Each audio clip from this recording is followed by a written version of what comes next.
Whoa, look at here. We're back with the TSPROF Alpha N skinny stones. And today we're going to sharpen, reprofile and sharpen this Leatherman wave. Now, this is going to be a long-winded video because we're going to go through every stone. And there'll be a lot of like how to sharpen beginner stuff going on here. So if you're an experienced sharpener and you just want to check out the stones, you might want to scroll through. So, but if you're a beginner and you want to maybe learn something and check out the stones, this is a place to be. So let's get started. So this is my personal Leatherman wave. It's my backup because I always have to have a Leatherman with me. Normally I carry a charge, but I recently sent this in for warranty, so then that's when I use my backup. And Leatherman, you can't get a better warranty. I sent this in. There was some broken stuff. You know, it's about every 5 years I usually have to send them in.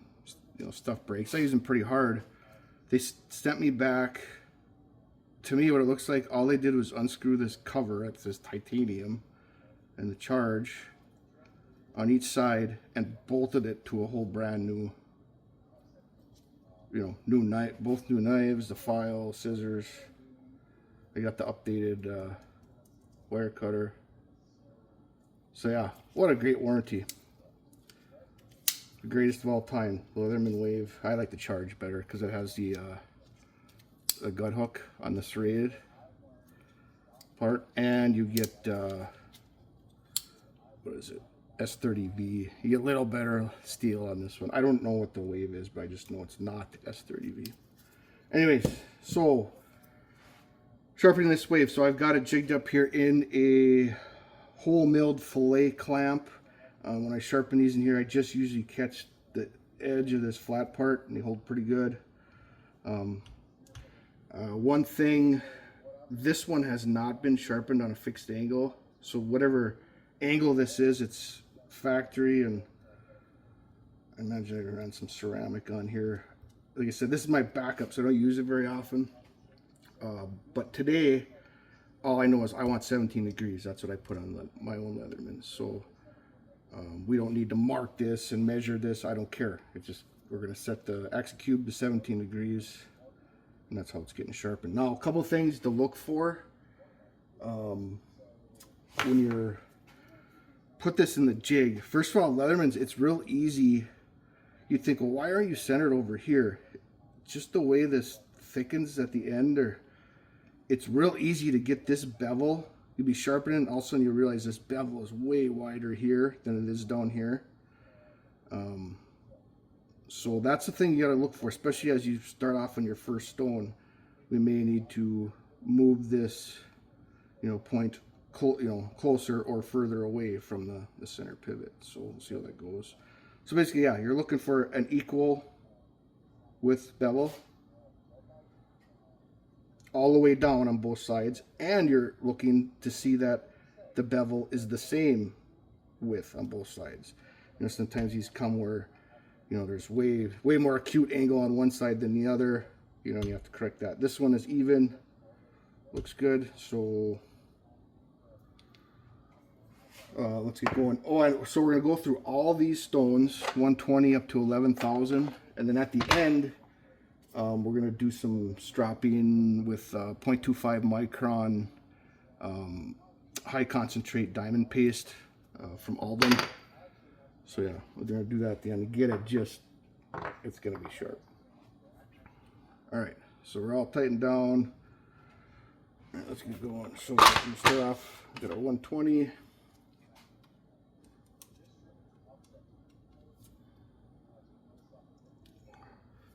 And of course, we're going to be using Pultiva stone honing oil. It's only honing oil there is, basically. I go about 3 drops of these. All right, so first swipe on here. Like I said, we are not doing the marker thing. Actually, I got to set my angle first. But yeah, first swipe, always just go, when you put the drops on, just do a real light so the oil goes on top. Because if you go like this right away, the oil will just scrape off and go underneath. So a little trick there. But yeah, we gotta set our angle. I usually go over here. 15, 16, 17. Check the other side. 59.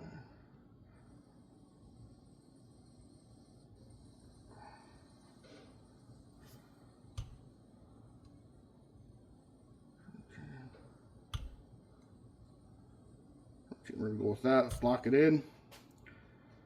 Lock in my angle adjuster here. 17. All right, we're done with that. All right, so we got our oil on there. Let's get going. So the first thing, this is the most important thing.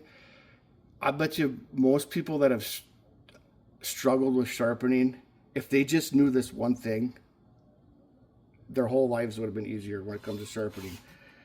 Start on one side. I want to start on this side. You do not switch, go over to the other side. Now, if this angle was way different than the other side, okay, that would be an exception. But the rule is, do not stop sharpening this side until you have a burr on this side, and you should be able to feel it with your fingernail, your finger, however you'll feel it. And as you get better, you'll feel it when it's smaller, so you don't have to make a huge one and then remove it. So let's get going here.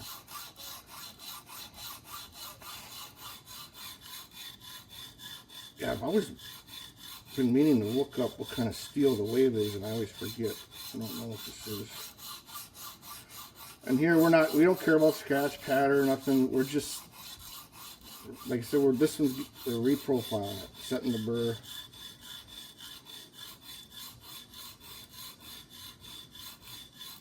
Making sure we're not going to get wide on that tip, which I know personally I've done that, not paying attention quick, but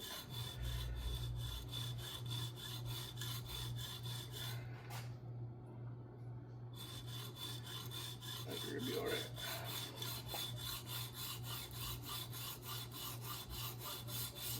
And when you're going these stones, like, say you're going like in this direction like this, and it just feels like it's not cutting as good. And you can do this for sure on the coarser stones. Go the other way, and all of a sudden it'll grab again. So.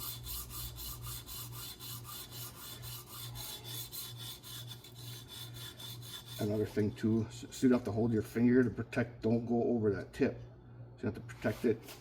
Sometimes I'll go like this and just mark it. And then I can just go one-handed, which is actually easier, but I don't know.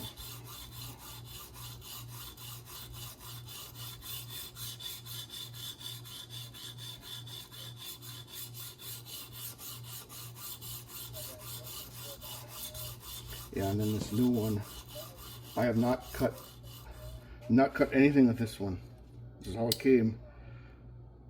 There again, even they see how it gets a lot wider here on the end. These are just grinder. You can see the straight marks, and this one's kind of all over the place. So yeah, this one will be next. But I mean, they're usable. I mean, to someone who doesn't sharpen, it feels sharp to them. But once you sharpen one, you'll realize that it's actually not that sharp. It's all based on your definition of sharp.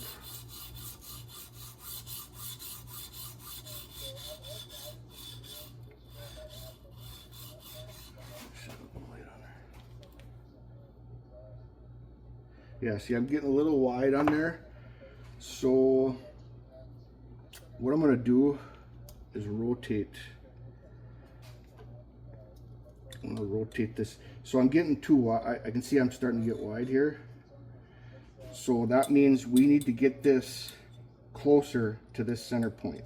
And you can do that in two ways. You can move the whole clamp, but we're already right on the center. So the other way is to rotate the knife. So we're just gonna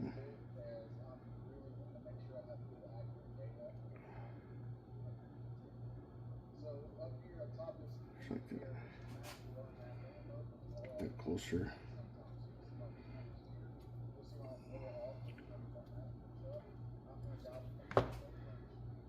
And I'm going to pull this over a little bit. There. Okay, so that's good. Now we got to redo our angle. Check that.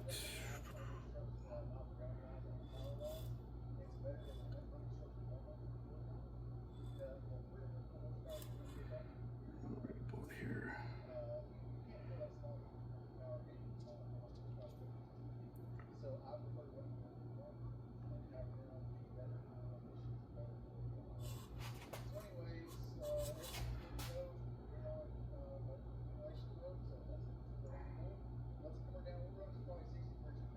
Okay, lock it in.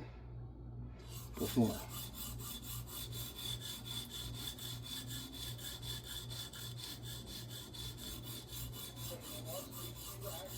See, if I'd have kept going, I would have ended up like whoever sharpened this. Actually, probably worse. See how much wider that gets on the on the end.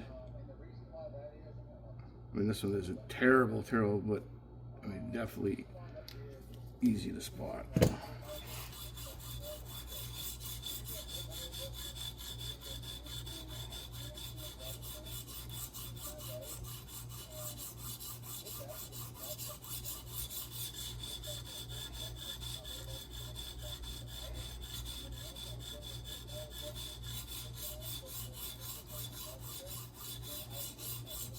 Yeah, these skinny stones are pretty nice for this smaller stuff. Fillet knives, complex geometry.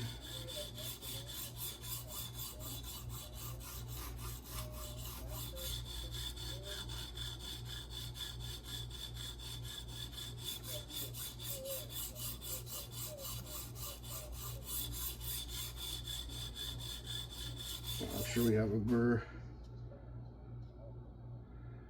Yeah, they're starting to burr there, but I want to get a little further into this tip.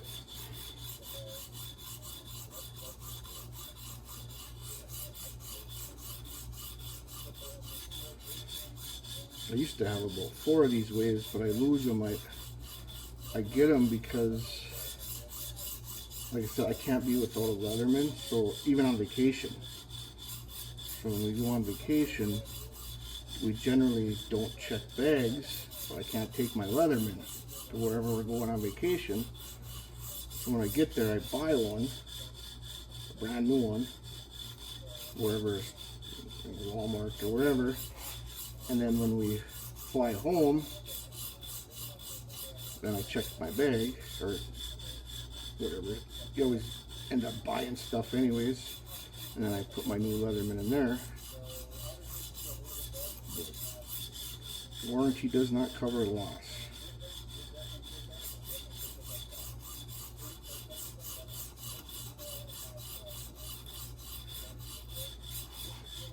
Most time when you lose them, it's because you're somewhere and the guy that you're with, or guy or girl, whoever you're with, doesn't have a Leatherman with them, so they need one. So you hand them yours, and you forget to get it back, or they set it somewhere.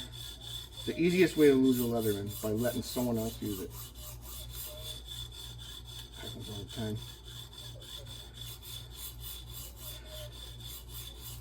Now I'm sure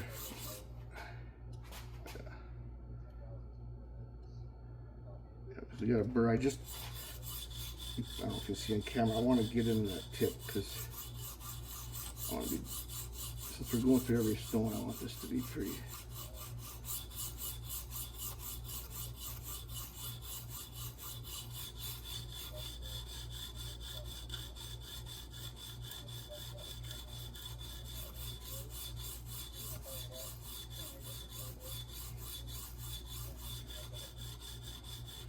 And each stone doesn't take this long. It's the first one.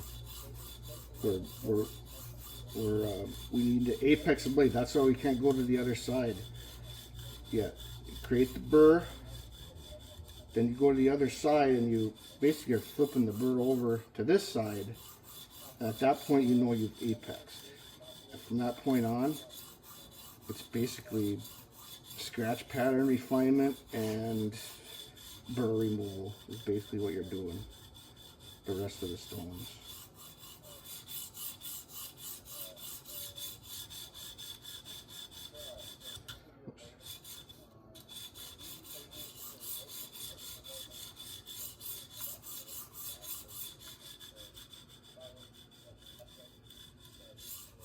Alright, I'll call that good.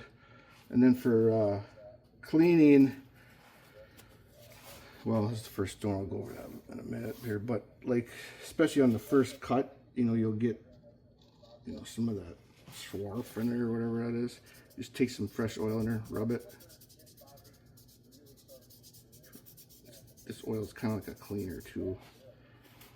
Actually, really good cleaner. And that just wipes right off of there. So,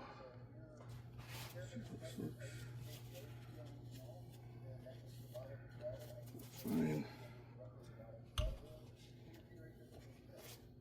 Yeah, you can even, I don't know if you see it with the camera, but you can even see the burr. I got a pretty good sized burr on there, but I was trying to get more of that tip, that's why. So yeah, now we can flip the knife, which is good.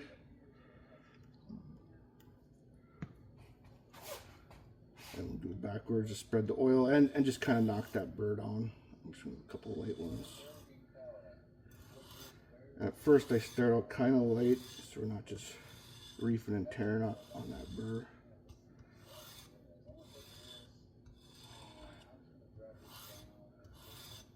Just a couple of forwards like this. I'll wipe it.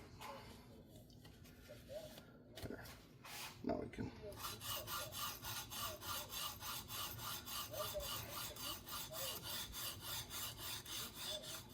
This one, this side.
Apex the knife.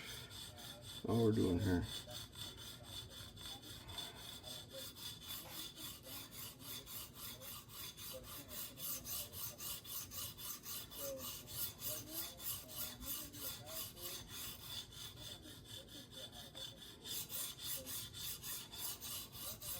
Alright, you know what, when you're doing a reprofile like this and you're not just matching what's there, it's going to take a little longer. This, you know, in the skinny stones, as far as I know, I think the coarsest one TSPROF makes. I got some CBN skinny stones from all of them that are coarser, and they're hybrid bonded CBN narrow stones, skinny stones. So these are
there and there. But yeah, anyways, I said, yeah,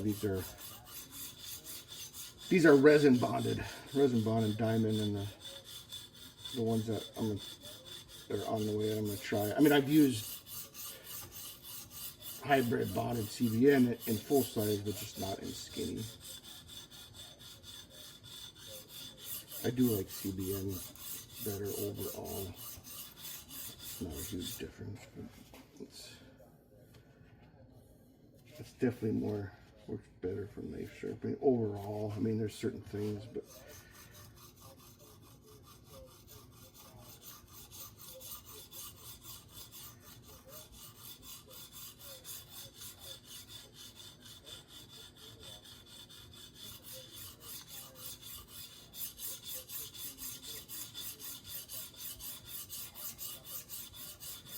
get rid of that big huge burr I put on there.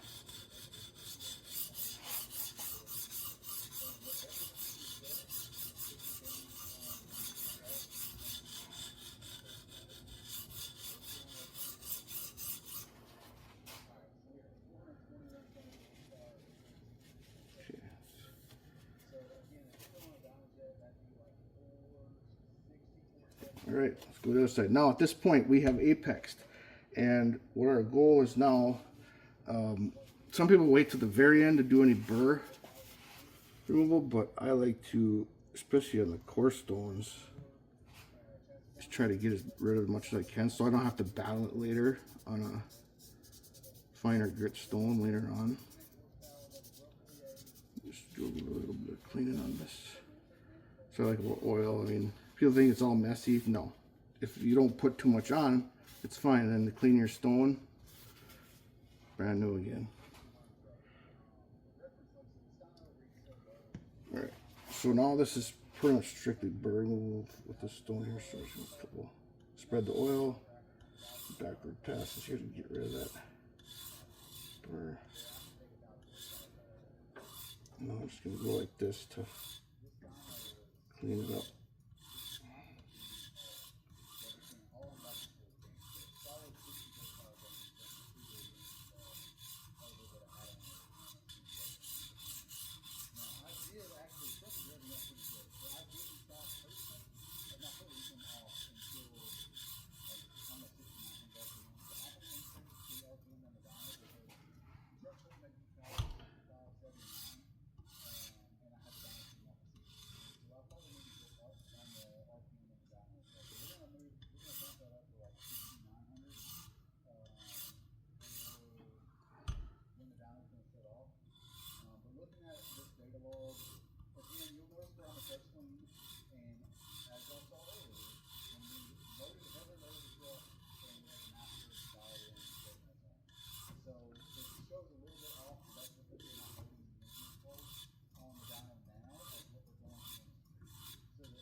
So I'm the first one I try to get rid of as much as I can with it. Now, so we're pretty much done with this stone.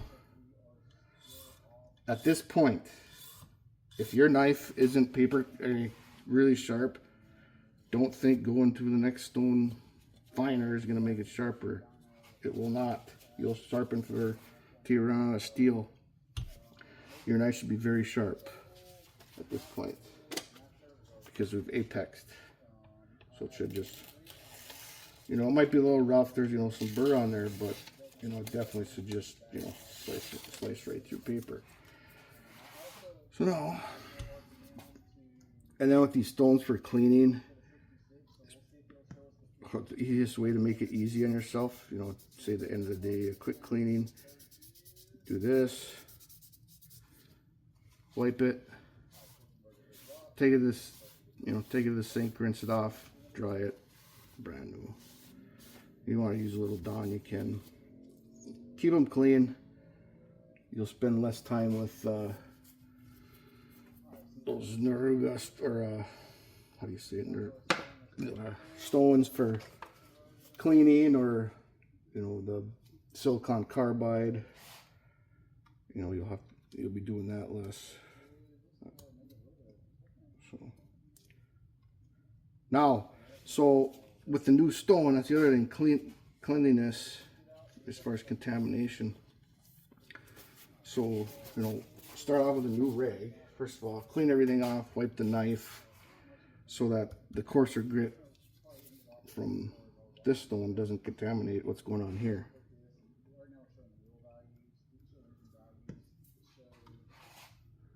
Shred your oil.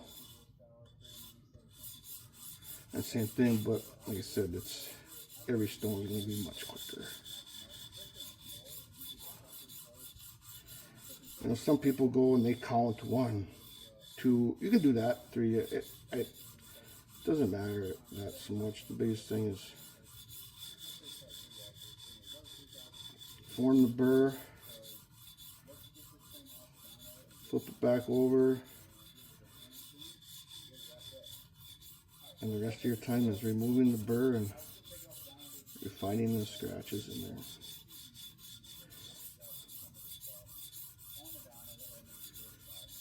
A knife like this by 500-600 grit. It's basically a tool type knife. So 500-600 grit, you're basically done for what they're designed for. But we're gonna take this one up to 11,000 on the stones and quarter micron, 60,000 on the strap.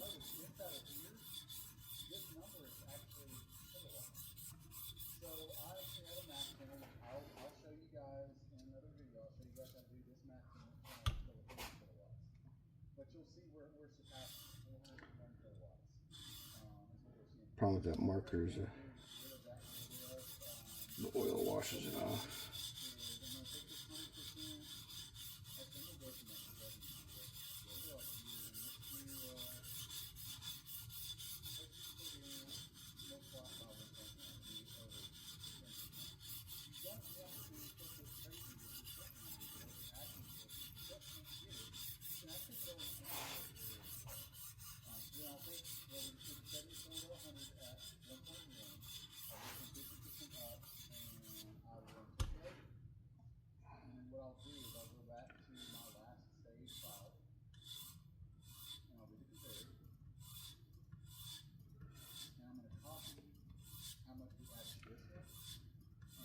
I'm gonna get the smaller stones, and if the life is small enough, to get, a full stroke like that, you can count.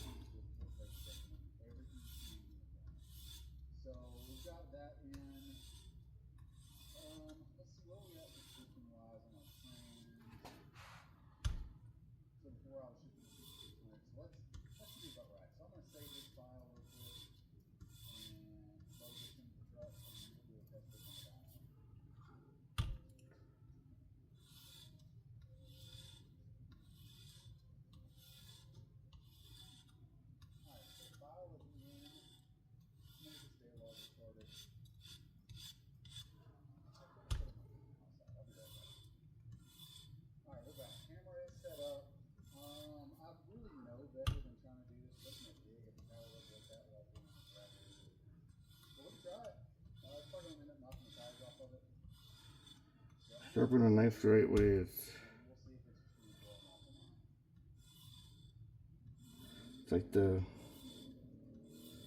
Nice Steel Nerds guy, the guy that invented MagnaCut, that PhD in metallurgy.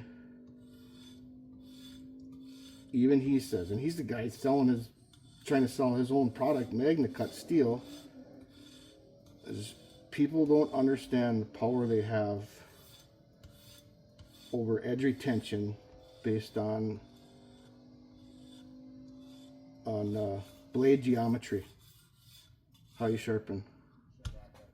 Blade geometry trumps the quality of steel. That's his words, not mine, and it's true. and then you take a, you get everybody, you know, you spend a $300 knife, but unless if it's for a specific task that you really need that steel for, it doesn't pay. Especially for me, I lose the thing, borrow it to somebody and it's gone. Forget about it.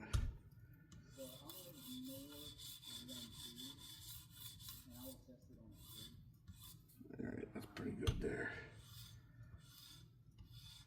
Wipe this down a little bit.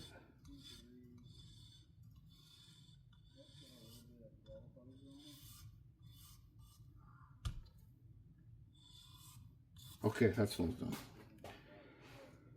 Yeah, I'm just get a little bit done here to.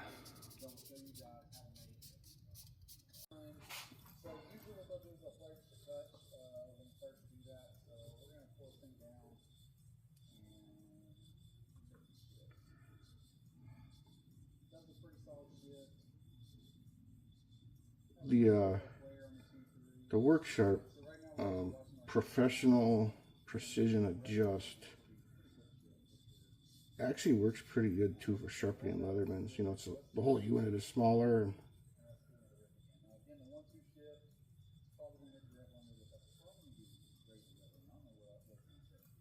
it's another good one for Leathermans. We gotta have a TSPROF out here. We're showing off TSPROF stones. We gotta have the K03 out.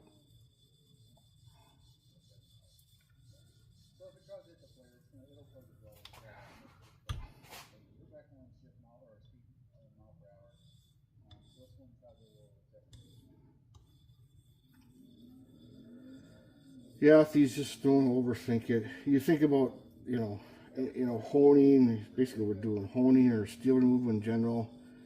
So, you know, look at the experience. Like I have experience in the automotive industry. Think of the precision honing that's done. You know, just on engine components and just in any industry.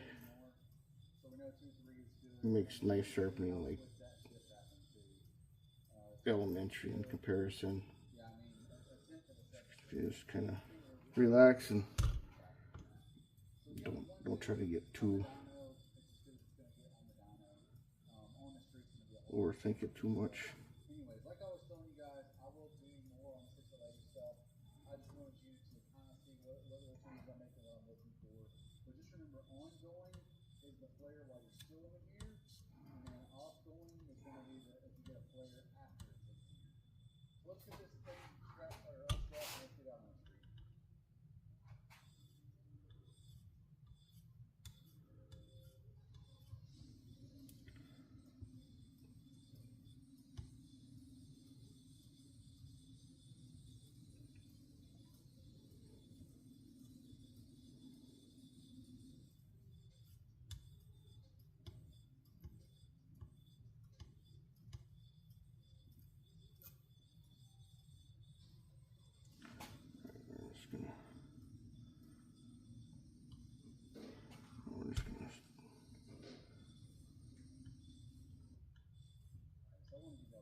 A little more burr on this side. That's good.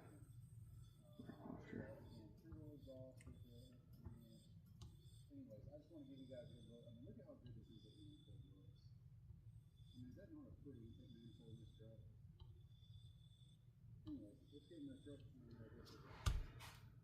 Okay.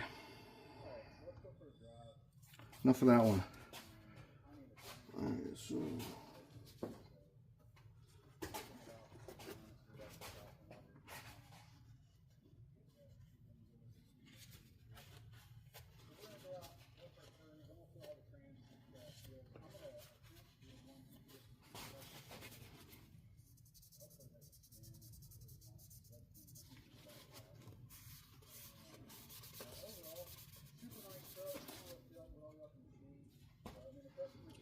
Next up, 2000.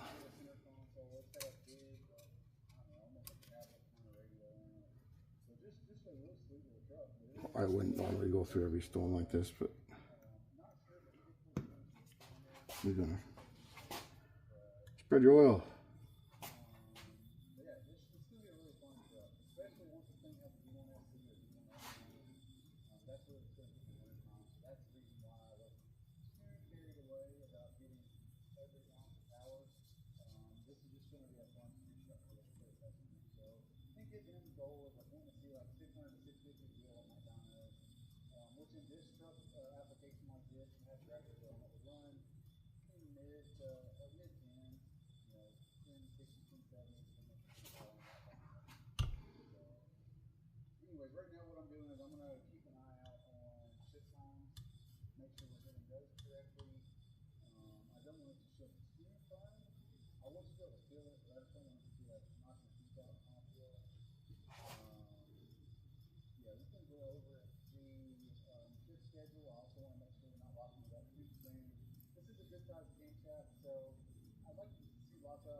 Okay.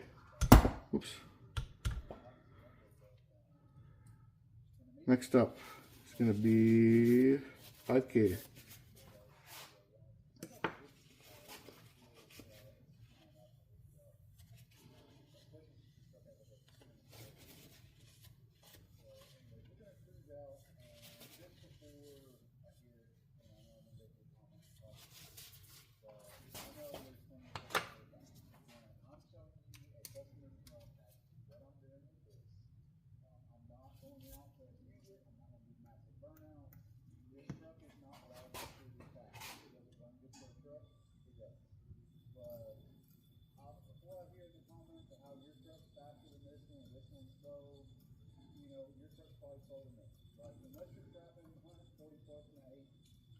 If TSPROF is watching this, sure be nice if there was a 600 sitting there in that lineup. That's always out of stock. The single.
we are almost to my spot to do a dig. I'm going to get turned around and try to get planned. So I'm going to go and get my phone out and try to get set up. So we will get to the end of this little straight stretch and I'll turn around and get back. Yeah, I also need to get me a gravity too. So this webcam, as y'all can see, it's a little bumpy. It's just like literally, this is just like a Logitech 1080p webcam. I don't know if you hear that little piece of burr that was finally came off. That's been going back and forth this whole time. Smaller and smaller.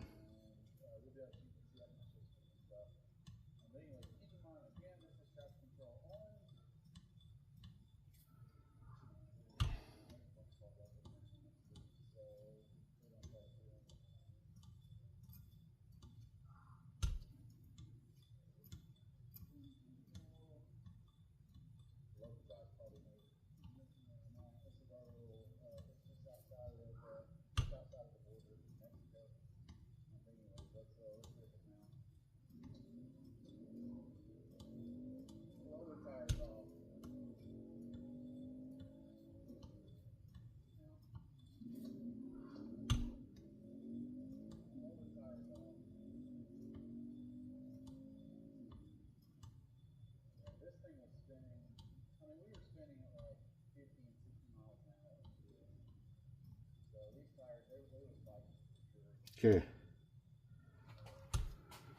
Final stone, 11K.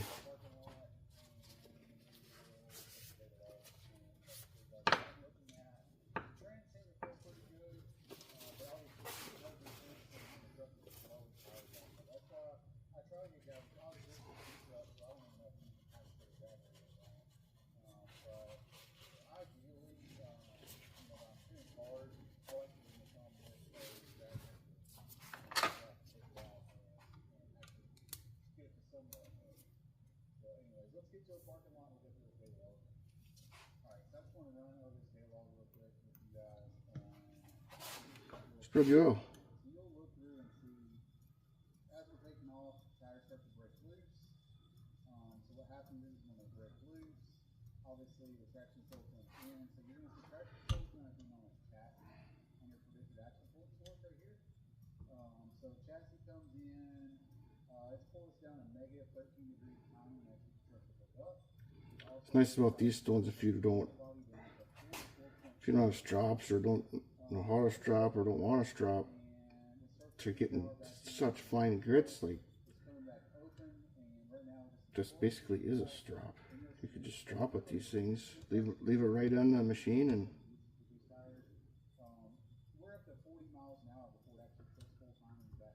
do everything.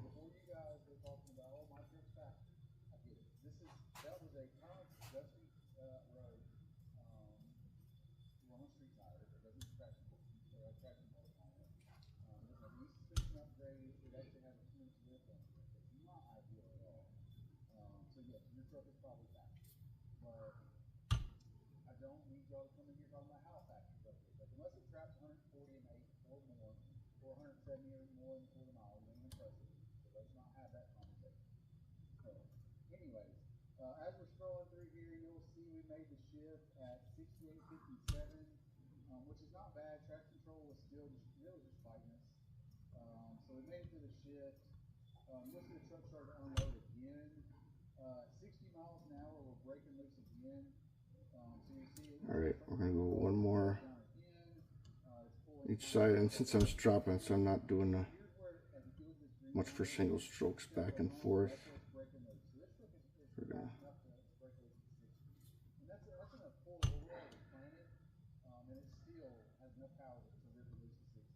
so again, you'll see where traction control or the predicted axle force is chassis. So the truck finally does hook back up and puts power back in, and we finish out the pull. So that's what it looks like on a log. Again, this truck really is going to need a drag radio for me to do the full trans thing. But the trans feels good, cruising on park all the shit's good. okay. Let's wipe this down.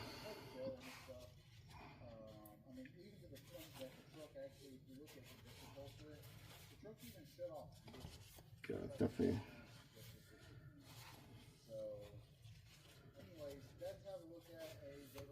Definitely a sharp knife now. No question. Alright, we got the gloves off now. Doing some stropping. I already did the so did a pretty good job on burr removal. So if I didn't, you know, I'd probably start with like a 3-2 or bigger grit. But in this case, I already did the 0.50, 30,000 grit strop down to the 0.25 micron, 60,000 grit. The final strop we'll use here. But it's pretty much deburred. You don't need to do a whole lot of passes. Depends on how much burr you have left, but just a couple passes on each side. You don't have to go super fast. I like to use wood. I used to use leather, but I use wood now. You can feel. Sounds like you could do it blindfolded. You could do it by feel. A lot more feedback. But so that's that. Wipe it off.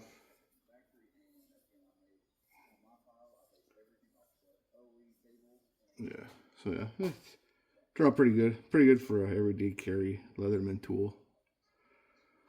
Yeah, that's sharp. I doubt it's hair whittling. I mean, if hair whittling, you know, that would be this. You know, this is hair whittling. A double hair whittling, this one. But for daily use, you know, we got our 17-degree, and everyone's different. Like I mentioned before, on blade geometry trumps steel. You know, if I go much more than 17, I'll start rolling the edges. So basically, the rule of thumb is go as acute as you possibly can until you start having issues with, you know, rolling your edge, and then just go a little more obtuse. And that's the sweet spot.